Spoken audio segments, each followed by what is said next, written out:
అందరికీ నమస్కారం. తెలుగు స్టోరీస్ లైబ్రరీకి మీ అందరికీ స్వాగతం.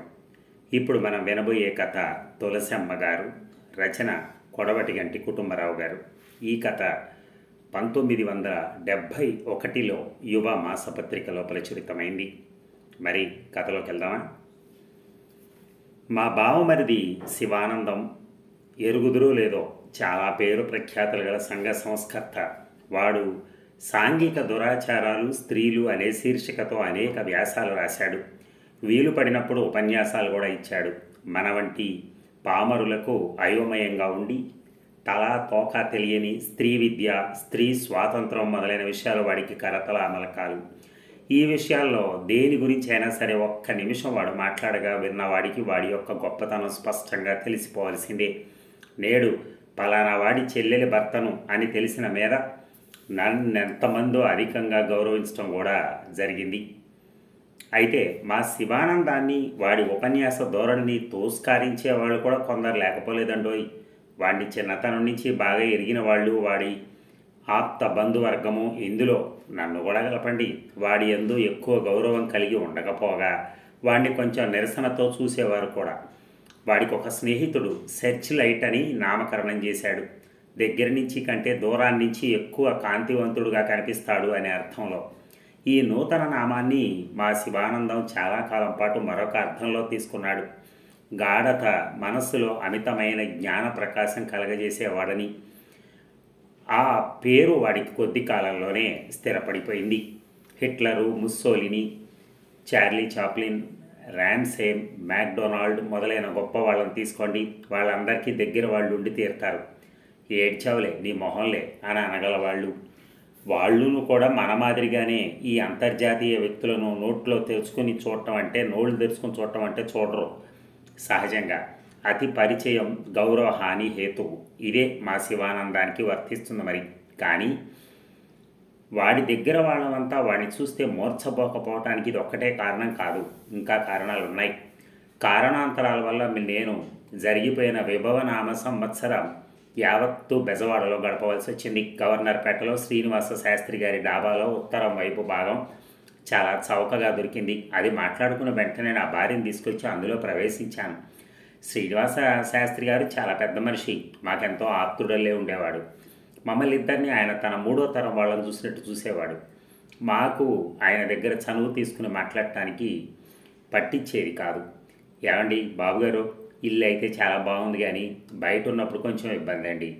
బయట వరండాలో కూర్చోవాలి, పొద్దుటి పూట ఎండ, అవతలి భాగం ప్రస్తుతం ఖాళీగా ఉంది, కానీ లేకపోతే మధ్య తడిక పెడితే కానీ వచ్చేవాళ్ళు పోయేవాళ్ళు, అసలు వరండాలో కూర్చోవటమే కష్టం అన్నది నా భార్య ఒకసారి శాస్త్రి గారితో. ఆయన నవ్వుతూ, వాడుకోవమ్మా, అవతల భాగం యావత్తూ నీదే, ఇప్పుడు అప్పుడే అందులో ఎవరో ప్రవేశించరు. మా మేనలోడు ఒకడు ప్రాక్టీస్ పెట్టబోతున్నాడు వచ్చే సంవత్సరం నుంచి.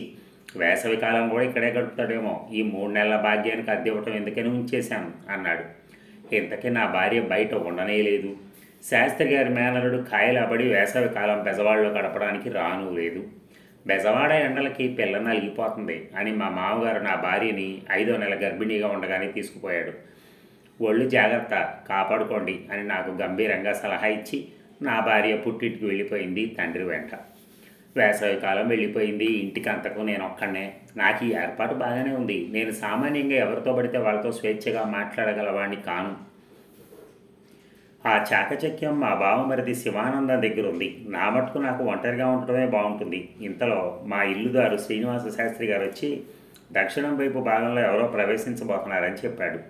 నాకెందుకో చాలా కష్టం వేసింది. వివరాలు అడిగి కనుక్కున్నాను. ఆ భాగంలో ప్రవేశించబోతున్న పెద్ద మనిషి గారి పేరు రామదాస్ గారట. ఆయన భార్య, 2 ఆడపిల్లలు. ఆయన బెజవాడలో కొత్తగా ప్రాక్టీస్ ప్రారంభించబోతున్నాడట. ఆయనకి 25 ఏళ్ల వయసు ఉంటుందట. నాకు గుండెలో రాయి పడింది. సహజంగా ఇల్లు మరొకరికి పోబోతుందనే దిగులు కంటే పెద్ద దిగులు నన్ను ఇప్పుడు పట్టుకుంది.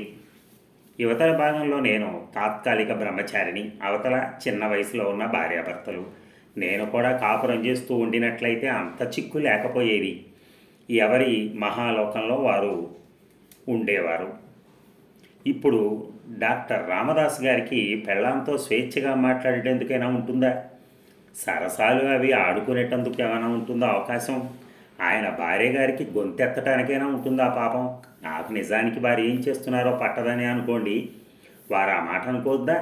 ఆయన కోర్టుకు వెళ్ళినప్పుడు ఆయన భార్య ఒంటరిగా ఎత్తే, ఇద్దరు ఆడపిల్లలు ఉన్నారనుకోండి, పసిపిల్లలు, వాళ్ళు ఇందులో జత అవుతారు. యువతలు నేను ఒంటరిగాని. ఆ రామదాస్ గారు ఎన్నెన్ని విధాల నన్ను గురించి భావించుకోవటానికి వీలుందో విచారించిన కొద్దీ ఆ భాగం వదిలిపెట్టేసి మరెక్కడికైనా పోదామనే సంకల్పం దృఢమైంది లోపల. ఎంతగా ఆలోచించినా అంతకంటే గత్యంతరం లేనట్టుగా కనిపించింది నాకు. అయితే నేను వెంటనే ఆ పని చేయటానికి పెద్ద అంతరాయం ఒకటి వచ్చింది. మనకు బెజవాడలో సంపాదన చట్టుబండలు ఏమీ లేదు కదా. మా అన్నగారు ప్రతి 1వ తేదీకి కొంత పైకం మనీ ఆర్డర్ చేస్తూ ఉంటాడు. దాంతో కాలం వెళ్ళబుచ్చుతున్నాను. అయితే నాకు ఈ రామదాస్ గారు పక్క భాగంలో ప్రవేశిస్తారన్న వార్త జూలై 12వ తారీఖున తెలిసింది. అనగా 10 రోజుల నుంచి నా చేతిలో ఒక్క పైసా లేదన్నమాట. ఇప్పుడే ఇంట్లో నుంచి లేవటం అంటే డబ్బుతో కూడిన పని. యువతల శాస్త్రి గారిని మొహమాటపరిచి అద్దె తర్వాత ఇస్తానని లేవటమే కాక, అవతల మరొకరిని మొహమాటపరిచేసి భయానా లేకుండా మరొక భాగంలో ప్రవేశించవలసి రావటం కూడా కాక, సామాన్లు తీసుకుపోవటానికి బండి ఖర్చుకి పావలో అర్థం ఎవరి దగ్గర ముష్టెత్తాలి. అనేక రకాల పదార్థాలు అప్పిచ్చే వాళ్ళని సంపాదించుకున్నాను కానీ బండి బాడుగా అప్పు పెట్టే సాయిబుని సంపాదించుకోవాలని నాకు తట్టకపోయింది. ఈ పరిస్థితుల్లో మరి చేసేదేం లేక నెలాఖరు వరకు ప్రాణాలు బిగబట్టుకుని కూర్చోటానికి తీర్మానించుకున్నాను. మర్నాడే రామదాస్ గారు వచ్చి పక్క భాగంలో ప్రవేశించాడు. నేను ఉదయం లేచి కాలకృత్యాలు తీర్చుకుని కాఫీ హోటల్కు బయలుదేరే వీధిలోకి వచ్చేసరికి వీధిలో మా ఇంటి ముందు 2 బళ్ళు నిలబడున్నాయి.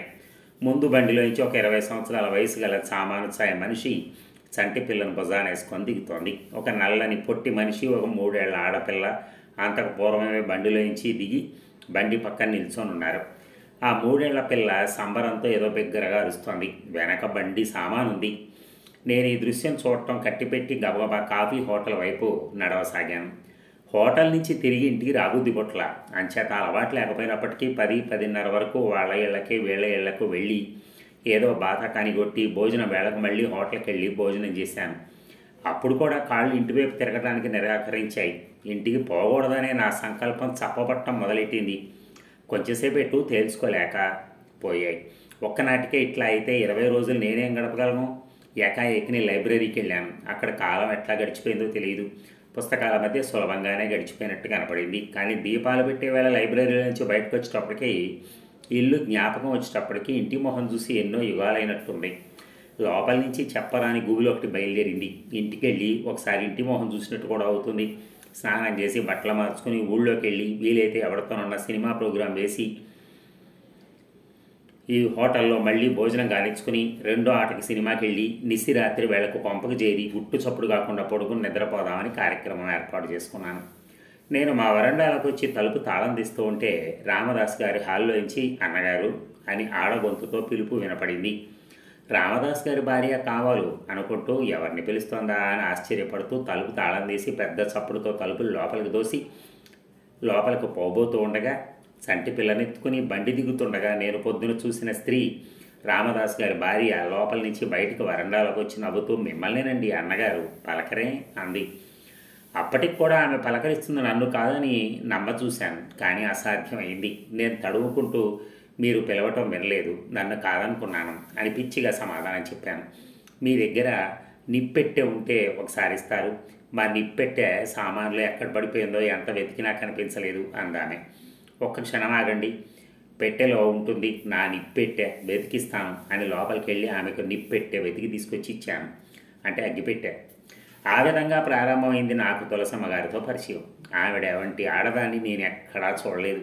ఆమెతో పరిచయం లేక పూర్వం అటువంటి మనిషి ఉందని ఎవరైనా చెప్తే నేను నమ్మగలిగి ఉండేవాడిని కాను. ఆమెకు స్త్రీ పురుష విచక్షణ అనేది ఉన్నట్టే ఉండేది కాదు. మొహం ఎరగని మగవాళ్లతో కలుపుగోలుతనంగా మాట్లాడేవాళ్ళు సామాన్యంగా 2 రకాలుగా ఉంటారు.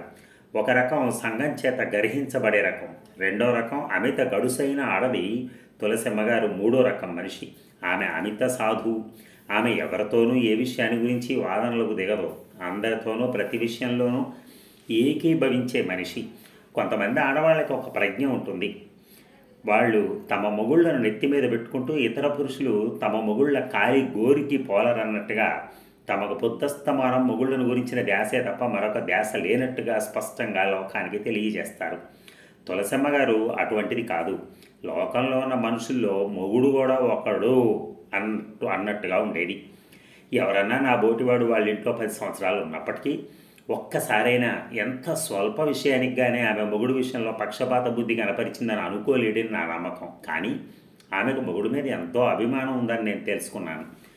రామదాస్ గారు కూడా చాలా విచిత్రమైనటువంటి మనిషే. ఆయనకు అసూయ అనేది ఏ కోశానా ఉన్నట్టు కనపడదు.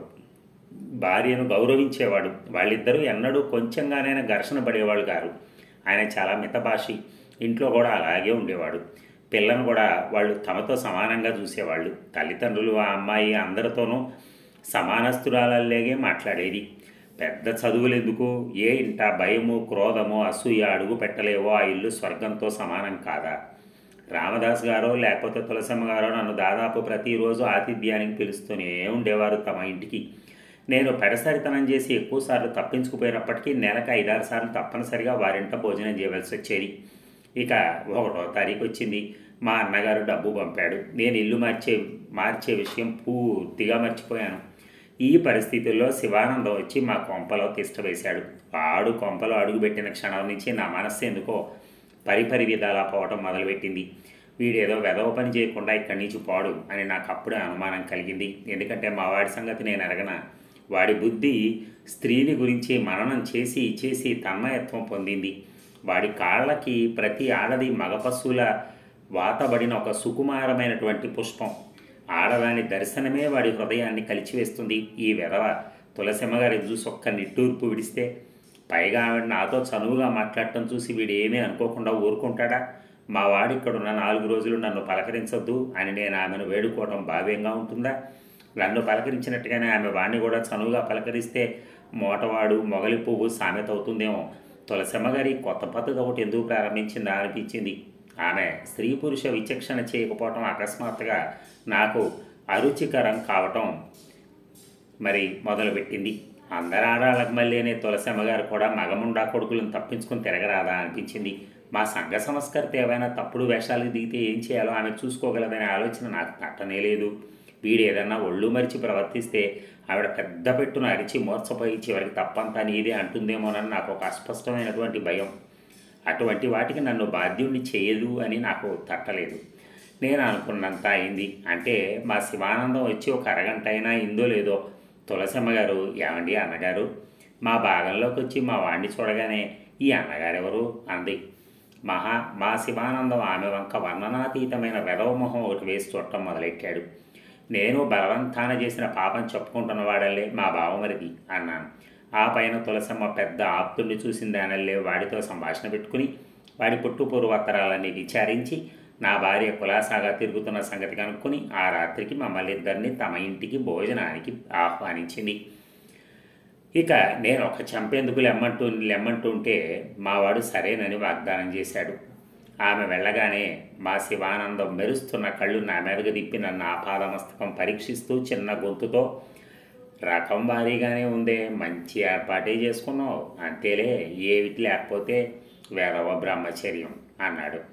చాలే అంతటితో కట్టిపెట్టు అన్నాను. దాంతో పదేగా కాస్త సోషల్ రిఫార్మర్ అని కూడా ఆవిడకి నా విషయం తెలియజేస్తే అరిగిపోతావా అన్నాడు వాడు నా మాటలు వినిపించుకోకుండా. నాకు తెలిసుంటే ఆ మాట తప్పకుండా చెప్పే ఉందును అన్నాను. మొదటి నాడు తులసమ్మను చూసి నిశ్చేష్టుడైన శివానందం రెండో నాడు రసికుడయ్యాడు. ఏవో మర్మవాక్యాలు మాట్లాడుతున్నానని భ్రమపెడుతూ వెర్రి వాగుడు చాలా వాగాడు. వాగుతున్నంతసేపు భయంకరంగా చిరునవ్వు నవ్వుతూనే ఉన్నాడు. తులసమ్మ గారు ఏమనుకుంటుందో అని నేను భయపడుతూనే ఉన్నాను. ఆమె నన్ను ఒంటరిగా పిలిచి, మీ బావమరిదికి కొద్దిగా చిత్తచాంచల్యం ఉందా ఏమిటి అని అడిగింది. ఆ రోజు రాత్రి మా వాడితో ఆవిడ అన్న మొక్క చెప్పాను. అది విని మా వాడు పొందిన పరమానందానికి మేరలేదు.